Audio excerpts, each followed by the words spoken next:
जय श्री राम। ऐसे हुई थी भगवान राम की मृत्यु। जाने प्रभु श्री राम का जन्म त्रेता युग में हुआ था।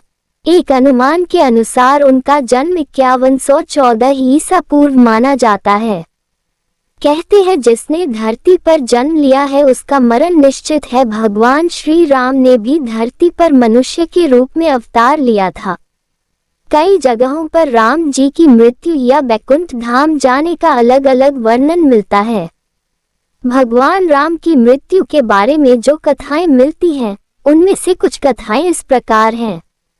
कहा जाता है कि जब माता सीता को अपने पवित्र होने का प्रामाणिकता सिद्ध करने के लिए कहा गया तो उन्होंने परीक्षा देकर अपने पवित्र होने का प्रमाण दिया, लेकिन इसके पश्चात सीता जी अपने दोनों पुत्रों कुश और लव को राम जी सौंप दिया और धरती माता ये कहा कि हे माता, मुझे अपने अंदर समा लीजिए। माता सीता जी के इतना कहते ही धरती फट गई और देखते ही देखते वह भूगर्भ में चली गईं।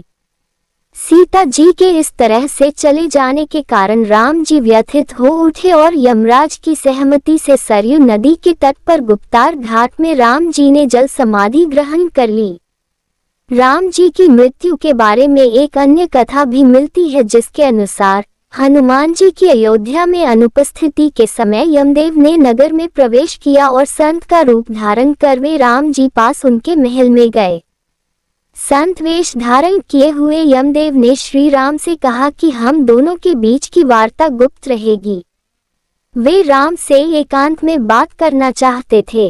यमराज जी ने राम जी के सामने ये शर्त रखी कि यदि हमारे वार्तालाप करत समय हमारे बीच कोई आया तो द्वारपाल को मृत्युदंड मिलेगा।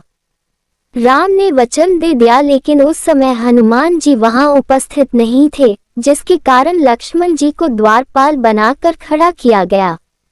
जिसके बाद यमदेव अपने असली रूप में आ गए और राम जी से कहा, प्रभु अब आपको अपने लोक लौटना होगा।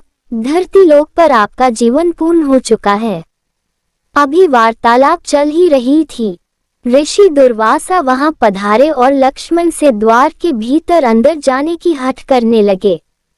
उन्होंने लक्ष्मण से कहा कि यदि वे उन्हें अंदर नहीं जाने देंगे तो वे श्री राम को श्राप दे देंगे।